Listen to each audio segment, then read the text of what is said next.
네, 오늘부터 우리는 고린도전서 말씀을 통해서 교회다운 교회에 대한 모습을 함께 살펴보고 또 나눠보고자 합니다. 우리가 이 땅 가운데 교회의 모습이 어떠한 모습이 되어야 하는지 우리 고린도전서의 말씀을 통해서 특별히 오늘은 항상 감사하노니라는 제목을 가지고 함께 은혜를 나누었으면 좋겠습니다. 성도들은 어떤 사람들이냐? 첫 번째로는 부름받은 사람들이 바로 성도인 줄로 믿습니다. 우리 1절의 말씀을 다 같이 한번 읽어볼까요? 1절입니다.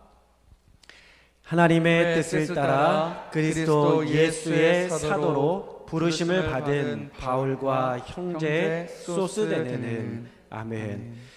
바울은요, 그의 생각이 굉장히 분명했습니다. 내가 어떤 사람이냐? 나는 성도다, 나는 사도다, 나는 하나님의 부르심을 받은 사람이다. 그런 분명한 생각을 가지고 그가 살아간 줄로 믿습니다.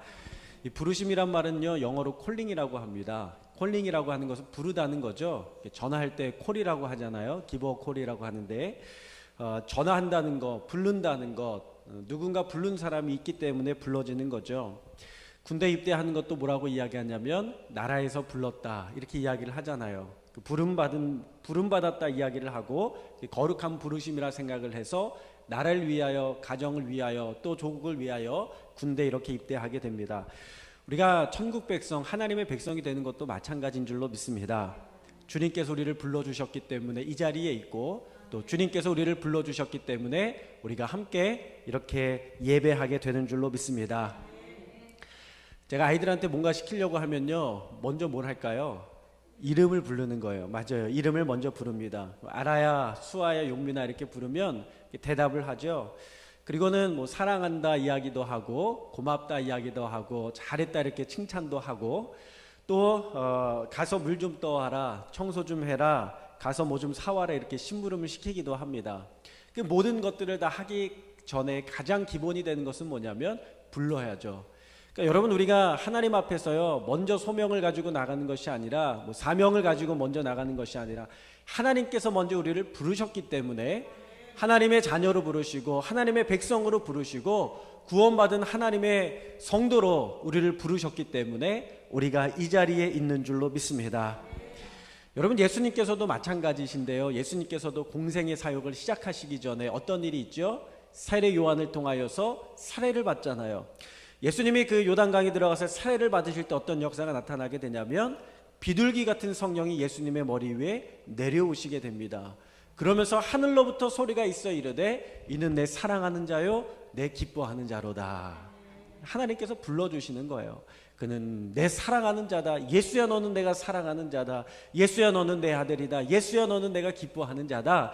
하나님께서 먼저 불러주셨기 때문에 예수님께서도 공생의 사역 기간 동안에 그 부르심을 가지고 승리하게 된 줄로 믿습니다. 그 성경에 가만히 보면요, 어떤 역사냐면 죄악 가운데 그 썩어져가는 세상, 어두운 세상 가운데 하나님께서 성도를 불러내시는 거예요. 사랑하는 훈이야, 사랑하는 유진아, 사랑하는, 그러면서 노아야, 아브라함아 하면서 하나님께서 불러주시는 거예요. 그러니까 여러분, 하나님께서요, 노아를 죄악된 세상 가운데 불러내셔서 거룩한 하나님의 일을 감당하게 하시죠. 하나님께서 아브라함을 이 메소포타미아 지역, 우상이 가득한 지역이에요. 세계 문명의 발상지거든요. 근데 그곳에서 불러내시는 거예요. 하늘을 섬기고 태양을 섬기고 달을 섬기고 별을 섬기고 모든 세상의 신들을 섬기는 그 지역 가운데에서 하나님께서 아브라함을 불러내셔서 거룩한 하나님의 백성으로 삼으시고, 그리고 하나님의 나라, 하나님의 민족을 이루게 하시는 줄로 믿습니다. 하나님께서 모세를 떨기나무 가운데서 불러내시고 사랑하는 모세야 그 불러내시고 하나님의 사명을 감당케 하시고, 하나님께서 이스라엘을 어디에서 불러내십니까? 애굽에서 불러내시는 거예요. 여러분, 우리는요, 우리가 간구해서, 우리가 요청해서, 우리가 부탁해서 주님 앞에 나왔다 생각을 하지만 주님께서 먼저 우리를 불러주셨기 때문에 우리가 주님 앞에 이렇게 나오게 된 줄로 믿습니다. 그 웨슬리 목사님은 그것을 뭐라고 이야기하냐면 선행적인 은총이다 이렇게 이야기를 하세요. 선행 은총이 뭐예요? 우리가 자격이 되기도 이미 이전에 하나님께서 먼저 준비해 놓으신 거예요. 먼저 은혜를 베풀어 주신 거예요. 그렇기 때문에 우리가 주님 앞에 나오게 되는 줄로 믿습니다. 우리가 하나님의 백성으로 부름을 받았고 오각교회 성도로 부름을 받았고, 우리는 그래서 다 하나님 앞에 이미 부름을 받은 성도, 구원받은 성도들인 줄로 믿습니다. 여러분, 이스라엘 백성들이 하나님 앞에 부름을 받았을 때에 이 부름받은 자들이 어린 양의 피를 문설주에 바르게 되지 않습니까? 그러면서 그날 밤에 있었던 죽음의 사망의 권세를 넘어가게 되는 거예요. 그들이 죽음에서 건짐을 받게 된 줄로 믿습니다. 우리가 하나님 앞에 구원을 받고 죽음 앞에서 건짐을 받고 생명으로 옮김을 받았어요. 그 이유가 무엇일까요? 이 땅 가운데 빛이 되게 하시려고, 소망이 되게 하시려고 우리를 부르신 줄로 믿습니다. 죄와 사망에서 우리를 건지시고 생명 주시려고 우리를 부르셨고 세상의 빛과 소금이 되게 하기 위하여 우리를 부르신 줄로 믿습니다. 저는 우리 성도님들에 대한 소식이 들려질 때마다 얼마나 감사하고 기쁜지 모릅니다. 이 사회 속에 살아가시면서 하나님 앞에 영광이 되시고 또 이 사회 속에 살아가시면서 세상의 빛과 소금이 될 수 있기를 주님의 이름으로 축원합니다. 국에요, 다 맛있게 잘 끓이고 요리를 다 넣어도요, 마지막에 뭘 쳐야 되죠? 소금을 쳐야 되잖아요. 소금을 쳐야 맛이 있습니다. 소금을 안 넣으면 하나도 맛이 없어요. 병원 가서 병원밥이 맛없다 하시는 분, 왜 병원밥이 맛없게요? 싱거우니까 맛이 없는 거예요. 아침, 점심, 저녁 반찬이 다 바뀌고 국물이 다 바뀌고 요리가 다 바뀌는데 병원밥이 맛이 없어요. 왜요? 싱거우니까 맛이 없는 거예요. 다 그 맛인 것 같아요. 근데 병원에서 딱 퇴원해가지고 집에서 된장찌개 하나 딱 끓여 먹으면 어때요? 너무 맛있어요. 그래서 밥 한 공기 더 말아 먹잖아요. 얼마나 맛있습니까? 사실 병원에서 그 맹한 밥 먹는 것보다 집에서 아주 맛있는 그 된장찌개, 김치찌개 하나 먹는 게 더 시원한 것 같아요. 하나님께서 우리를 어떻게 부르셨냐면 세상 가운데 그러한 소금으로 부르신 줄로 믿습니다. 여러분, 소금이 없으면 어떻게 되겠습니까? 맛이 없죠. 맛이 없어요. 그리고 부패하게 되는 것입니다. 고대 이집트에서는요, 미라를 만들잖아요. 미라를 만들기 전에 어디에다 담궈놨냐면 사람을 소금물에 담궈놨다는 거예요. 부패하지 않도록. 이스라엘 사람들은요, 토지를 비옥하게 하기 위해서 소금을 비료로 썼다고 합니다. 소금을 비료로 썼대요. 그 안에는 미네랄이 풍부하게 있어요. 우리가 바다에서 가져다 쓰는 소금은 사실은 좀 굉장히 짜지만 산에 있는 소금들이 있습니다. 산에 소금이 있어요. 그 산에 있는 소금들은요, 미네랄이 얼마나 풍부한지 그것을 가져다가 팔기도 하죠. 그래서 뭐 히말라야 핑크 소금이다 그래가지고 여러분들 집에 다 핑크 소금들 하나씩 가지고 계시잖아요. 왜 그냥 먹습니까? 미네랄이 풍부하니까 먹는 거예요. 그러니까 그것을 비료로 쓸 만큼 그 소금 안에 미네랄이 또 많이 들어있었다는 것이죠. 우리 몸에는요, 삼투압이라는 것이 있는데 이 세포들로 다 이루어져 있잖아요. 몸들이 다 세포로 이루어져 있는데 영양분을 어떻게 공급하고 전하는가? 삼투압이라고 해서 전해질의 농도로 인해서 공급을 해주는 거예요. 전해질 농도에 따라서 세포 사이에서 대사가 이루어지는데요. 그래서 소금의 농도를 유지하는 게 참 중요합니다. 사람이 너무 짜도 안 되고 너무 싱거워도 안 되는 거예요. 여름철에 운동하고 나면요, 덥다고 물을 벌컥벌컥 마시잖아요. 제가 예전에 여름에 밤새 운동을 하고 나서 너무 땀을 많이 흘리고 너무 목마르니까 물을 가져다가 냉장고문을 딱 열었는데 보린물 있잖아요. 이렇게 옥수수 같은 거, 보리차 탄 물. 그냥 맹물보다 그 보린물 얼마나 시원하고 맛이 좋아요. 그러니까 그것을 벌컥 하고 마셨습니다. 한 1리터 넘게 2리터 가까이 마신 것 같아요. 근데 그 다음 날에 머리가 너무 아파가지고 두통이 너무 아파가지고 왜 그런가 하고 봤더니 물을 너무 많이 마시면 몸이 싱거워진대요. 사람이 싱거워진대요. 네, 싱거워진대요. 그 몸 안에 있는 농도가 싱거워져서요, 굉장히 위험하답니다. 그래서 두통도 오고 어지럼증도 오고 그리고 의식도 상실할 수 있을 정도로 굉장히 위험하다는 거예요. 그러니까 물을 하루에 나눠서 먹어야지 한 번에 먹으면 굉장히 위험해질 수 있다는 거예요. 그러니까 몸이 너무 짠 것도 문제지만 몸이 너무 물을 많이 먹어서 싱거운 것도 문제가 될 수 있다는 거예요. 미국 LA에서 물 마시기 대회가 있었대요. 하여튼 별 대회가, 햄버거 많이 먹는 대회도 있고 뭐 많이 먹는, 소세지 많이 먹는 대회도 있고 뭐 대회가 많은데 물 마시는 대회가 있었는데 한 여성이요, 물을 엄청나게 많이 마신 거예요. 그 사람이 1등을 해서 집에 갔는데 그만 이 전해질의 농도가 문제가 생겨가지고요, 사망하게 됐다는 거예요. 그러니까 물을 너무 많이 먹어서 체액이 희석되면서 머리가 어지럽고 두통이 오면서 혼수 상태가 왔다는 겁니다. 그래서 여름철에 너무 덥다고 해서 물을 한꺼번에 마시면 위험하다는 거죠. 바다의 그 나트륨 농도가 한 몇 퍼센트 정도 될까요? 한 3%에서 3.5%, 3.9%까지도 되나요? 어쨌든 한 3.5% 정도 되는 것 같아요. 근데 이보다도 농도가 더 높아지면 4% 되면 이게 바다가 짜가지고 사해바다처럼 돼서 물고기가 살 수가 없답니다. 근데 이보다 약하면 2%가 되면요, 그러면은 그 물고기들 몸에도 이상 증상이 생겨서 간에 문제가 온대요. 간에. 하여튼 간 때문에 문제가 많이 와요. 간에 문제가 와서 물고기들이 다 폐사해버리게 된다는 거예요. 그리고 바다가 다 썩어버리게 될 거라는 거죠. 그러니까 우리가 하나님께서 만드신 이 땅 가운데 소금이 얼마나 귀하고 값진 것인지 하나님께서 우리를 이 땅 가운데 소금으로 부르시고 세우신 줄로 믿습니다. 그러니까 여러분 이 땅을 살아가시면서요, 나는 하나님께서 나를 이 땅에 소금으로 불러주셨다, 그 기억하시면서 살아가시기를 주님의 이름으로 축복합니다. 또 하나 부름받은 자들은요, 감사하며 살아야 될 줄로 믿습니다. 우리 하여튼 감사하며 살아가야 돼요. 우리 4절의 말씀을 다 같이 함께 읽어볼까요? 우리 4절의 말씀입니다. 그리스도 예수 안에서 너희에게 주신 하나님의 은혜로 말미암아 내가 너희를 위하여 항상 하나님께 감사하노니. 아멘. 이 바울이 뭐라고 이야기하냐면 하나님 앞에 감사한다는 거예요. 사람들은 힘을 위해서 살아가는 사람도 있고, 명예를 위해서 살아가는 사람도 있고, 정말 물질을 위해서 살아가는 사람, 권력을 위해서 살아가는 사람들도 있습니다. 예수님의 제자들도 처음에는 목표가 다르지 않았어요. 예수님 옆에서 한 자리 얻으려고. 예수님이 왕이라고 하시니까 로마의 권력을 뒤엎으시고 로마의 폭정을 뒤엎으시고 예수님께서 이 땅에 새로운 나라를 세우시나 보다. 보라, 하나님의 나라가 가까이 왔느니라. 딱 듣기에 뭐가 좋습니까? 압제당하고 포로 생활에 다른 나라의 통치와 지배를 받는 사람들에게 하나님의 나라가 이루어진다는 것은 뭐냐면 그 압제와 통치에서 해방이 되어서 새로운 나라를 만들겠다는 거거든요. 그 이전에 로마의 통치를 받는 중에 마카비 혁명이라고 그래서 유다가 잠시 100년 동안 독립을 했던 적이 있었어요. 그때를 생각하면서 예수님이 마카비 왕조와 같이 그렇게 독립을 하고 혁명을 일으켜서 독립된 왕조를 이루셨나 보다. 제자들이 그 생각하고 따라다녔거든요. 제자들이 뭐라고 이야기하냐면 그때 예수님의 옆에서 권력의 자리를 차지하려고 했었던 사람들이 참 많이 있어요. 그 중에 치맛바람이 있었습니다. 원조 치맛바람이에요. 이 치맛바람이 우리나라가 원조가 아니라 유대에서 먼저 원조가 있었는데요.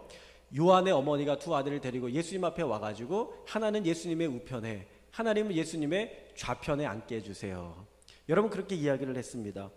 그러자 12 제자가요, 그 이야기를 듣고 막 분개했다고 성경은 기록하고 있어요. 분이 여겼다는 거예요. 그 이야기는 뭐냐면 예수님의 제자들도 예수님 왜 쫓아다녔다고요? 한 자리 얻으려고, 권력을 얻으려고 쫓아다녔다는 것입니다.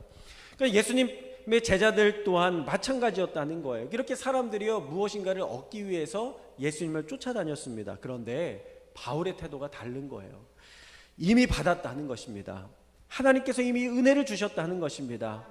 하나님이 이미 독생자의 예수를 주셔서 우리의 죄를 사하여 주시고 이미 영생을 주시고 하나님의 자녀 되게 하시고 주님의 일을 위하여 영광 가운데 우리를 불러주시고 주님 안에 한 공동체요 한 성도로 주님께서 만나게 해주셨다는 것입니다.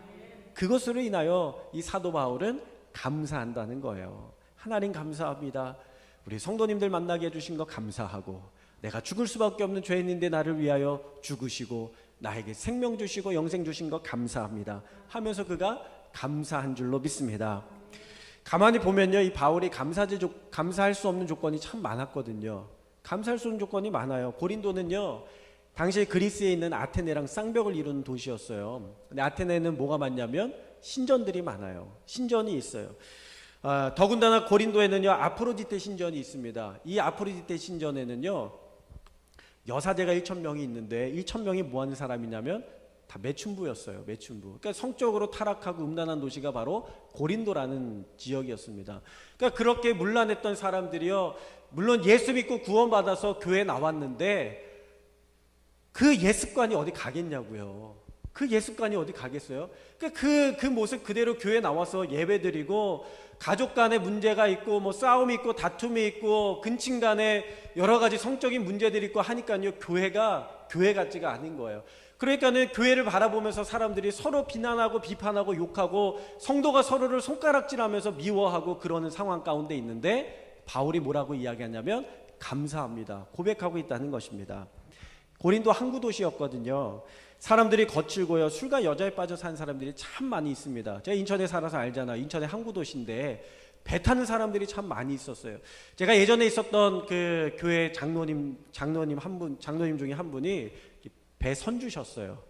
배를 이렇게 뱃사람들을 이렇게 부리시잖아요. 그런데 얼마나 거칠고 얼마나 술에 빠져 살고 얼마나 그 돈을 다 여자들 만나는 데 쓰는지요. 그런 이야기들을 들으면서 진짜 뱃사람들이 거친 사람들이구나 그때 많이 생각을 했었습니다. 그러니까 당시 고린도가 그런 지역이라는 것은, 이 고린도인이라는 것은 무엇이냐면 성적으로 타락한 사람이라는 것의 대명사였어요. 너 어디 출신이야? 나 서울 출신이야. 그러면 많이 공부했구나 뭐 이렇게 이야기하잖아요. 어디 출신이냐? 나는 고린도 출신이야. 아우 그렇구나, 문란한 삶을 살았구나. 이게 바로 고린도 사람들의 모습이었다는 것입니다. 그리고 오늘 바울이 말하기에 고린도 사람들은요 언변에 능통했다, 지식이 많았다 이렇게 이야기하지만, 여러분 많이 아는 사람하고 같이 있으면 어때요? 좋으십니까? 피곤해요. 피곤해. 그렇잖아요. 많이 아는 사람이 쉬지 않고 계속 얘기하잖아요. 자기가 가지고 있는 지식들. 피곤한 거예요. 얼마나 피곤하겠어요. 그런데 다들 많이 배운 사람들이에요. 그러면 어떻게 돼요? 아주 더 피곤한 거죠. 그런데 그럼에도 불구하고 사도 바울이 뭐라고 고백하냐면 감사하다. 감사하다. 여러분 하나님 앞에 감사하는 줄로 믿습니다. 그러니까 우리가 진짜 믿음은 어디에서 보게 되냐면, 우리가 흠을 잘 살펴내고 부족함을 잘 끄집어내는 사람이 아니라 없는 데서 감사하고 보이지 않는 데서 감사하고 도저히 감사할 수 없는 상황 가운데 감사하는 사람이 참된 믿음의 사람인 줄로 믿습니다. 그래서요 그 강충원 장로님이 감사진법에 대해서 이야기하는데, 여러분 주일날 말씀드렸는데 혹시 기억나세요? 주일 오후 예배 때 제가 말씀드렸는데 7 감사의 7진법이라고 말씀드렸죠. 뭐지요? 무소꼬마 증모사. 네. 네, 무속고마 증모사. 무속고마 증모사. 따라해보세요. 무속고마 증모사. 네, 요거만 외우면요 금세 생각이 나요. 무가 뭐예요? 무조건 감사. 소리 내서 감사. 꼬집어서 감사. 마음 다해 감사. 즉시 감사. 모든 것을 감사. 사람으로 인해 감사. 어떻게 이렇게 다 하세요? 우리 성도님들도 고린도 교회처럼 지식에 능통하시고 언변에 능통하신 성도님들이신 것 같아요. 무속고마 증모사. 무조건 감사하고 즉시 감사하고 소리내서 감사하고 꼬집어서 감사하고 마음 다해 감사하고 즉시 감사하고 모든 것 범사에 감사하고 내가 만나는 사람들 부족하고 또 때론 나에게 상처를 주고 아픔을 줘도 감사하는 거예요. 왜 감사해요? 하나님 때문에 감사하는 거예요. 예수님 때문에 감사하는 거예요. 여러분 이것이 바로 우리의 감사의 모습이 되어야 될 줄로 믿습니다. 초록은 동색이라고 하는데 구리하고 금색도 비슷하잖아요. 색깔이 비슷한 게 있어요. 여러분 구리 가지실래요? 금 가지실래요?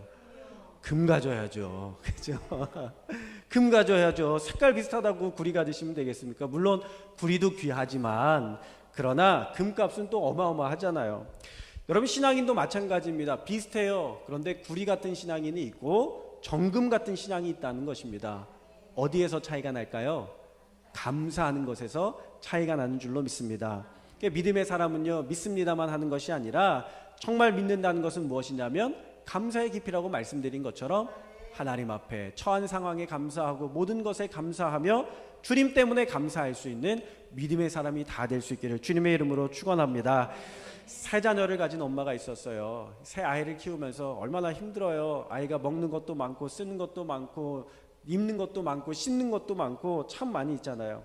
근데 가정 형편이 넉넉하지가 못한 거예요. 아이들 신발을 보니까 신발은 다 떨어졌어요. 그런데 어느 날 세탁기가 다 고장이 나버린 거예요. 세탁기를 사야 되는데 신발도 못 사주는데 어떻게 세탁기를 살 수 있겠어요. 그래서 중고 세탁기를 알아본 거예요. 중고 세탁기를 알아보고 중고 세탁기를 싸게 판다는 집에 찾아가 딱 보았습니다. 그랬더니요 집이 으리으리해요. 너무 좋아요. 집이요 가구도 다 좋은 거고 주방에 있는 가구들도 다 좋고 주방에 있는 그런 가전제품들도요 다 새 거예요. 다 너무 좋은 거예요. 그것을 딱 보는 순간에 이 사람의 마음이 초라해지는 거예요. 야, 나는 이 세탁기도 하나 사지 못해가지고 중고로 사가지고 알아보려고 왔는데 이 집에는 다 새 것을 가지고 얼마 쓰지도 않고 이렇게 다 내다 정리하는구나. 그러면서 너무 속상한 거죠. 마음이 울적해졌어요. 이 집 주인하고 흥정을 하는데, 값을 흥정을 하는데 하소연을 하기 시작하는 겁니다. 아유, 우리 아이들이 얼마나 많은지, 얼마나 뛰어놀아서 빨래가 많은지, 그냥 빨래하다가 세탁기가 고장났다고, 여유가 없어서 중고 세탁기를 사게 됐는데, 아이고, 이 아이들이 얼마나 개구장인지 그냥 뛰어놀아서 신발도 다 달아서 사줄 것도 없어서 걱정이라고, 그러면서 막 이렇게 흥정을 하고 걱정이라는 이야기를 했습니다. 그런데 이 집주인이요, 그 이야기를 듣다가 갑자기 얼굴 움켜쥐고 집 안으로 들어가는 거예요. 왜 들어가는가 하고 이렇게 보았더니 남편이 이야기해 주는데, 우리 아내가 아마 가슴이 울컥해서, 마음이 울컥해서 그런 것 같습니다. 우리 딸은 태어나서 12년 동안 한 번도 걸어본 적이 없습니다. 선생님 자녀들이 건강하게 뛰어논다는 이야기를 듣고 우리 아이가 생각나서 아이한테 간 것 같습니다 하면서 이야기를 해주더라는 거예요. 제가 전에 있던 교회 소망부가 있어요. 보통 교회 사랑부라든가 소망부는 어떤 부서인지 아세요? 장애인 부서예요. 장애인 부서. 소망부 아이들이 있는데요, 이 아이들이 혼자 힘으로는 걷지도 못해요. 이 혼자 힘으로는요 먹지도 못해요. 이 부모님들이 항상 옆에서 같이 돌봐주고 붙잡아 주는데, 제가 그때 알았어요. 소아마비, 몸의 강직이라고 하죠. 이렇게 굳어서 몸이 이렇게 손가락 이렇게 돌아가잖아요. 저는 그냥 몸이 불편한 줄만 알았어요. 그런데 이게 근육이 계속 당긴대요. 시간이 점점 지나갈수록 당긴대요. 그래서 몸이 더 뒤틀린다는 겁니다. 그러니까는 장애를 가진 사람이 정말 말 한 번 하기 위하여서 얼마나 많은 노력과 힘을 들여가지고 그 이야기를 하는지 저는 그 아이들 보면서 그때 이해를 했어요. 그때 알았어요. 참 고생스럽다, 참 수고스럽다. 그런데 그 부모님들의 기도 제목이요, 다 똑같아요. 뭐냐면 저 아이들보다 내가 하루 더 먼저 살게 해주세요. 이게 바로 부모님들의 기도 제목이었거든요. 그러니까 엄마가 없으면 이 아이를 누가 돌볼 수 있겠습니까? 그러니까 부모님들의 기도 제목이 하나님, 제가 이 아이보다 하루 더 살게 해주세요. 하루 더 살게 해주세요. 그게 부모님들의 기도 제목이었던 것이죠. 여러분, 이 여인이요, 집에 들어갔어요. 중고 세탁기를 사가지고 집에 딱 들어왔는데 현관에 뭐가 보일까요? 아이들이 그냥 마구잡이로 벗어놓은 운동화가 딱 보이는 거예요. 뒤축이 다 까져 있고 뚫어져 있어요. 근데 그 운동화를 딱 보자마자 이 엄마가 무릎을 딱 꿇고 운동화를 손에 쥐고서는요 붙들고 기도하는 거예요. 하나님, 제가 원망이 많았습니다. 제가 회개합니다. 이렇게 운동화가 다 떨어질 정도로 아이들 건강하게 하시니 하나님 감사합니다. 하나님 감사하면서 하나님 앞에 감사하며 기도하기 시작했다는 것입니다. 여러분, 바울은요 참 바울이 있었던 고린도 교회는 참 흠이 많고 결점이 많은 교회였습니다. 근데 놀랍게도 그 교회를 바울이 뭐라고 부르고 있냐면 하나님의 교회다, 이렇게 부르고 있어요. 하나님의 교회. 여러분, 우리의 마음이 다 들어야 완벽해야 하나님의 교회가 아니라 하나님께서 불러주시고 하나님께서 인도하시고 하나님께서 인정하시고 하나님께서 사랑하신 그 교회가 바로 하나님의 교회인 줄로 믿습니다. 그리고 저와 여러분은요 다 하나님께서 이 땅 가운데 불러내신, 성도로 불러내신 존귀한 하나님의 자녀들인 줄로 믿습니다. 우리의 그 사실을 기억하시면서 우리가 날마다 하나님 앞에 감사하며 살아갈 수 있는 저와 여러분이 다 될 수 있기를 주님의 이름으로 축원합니다.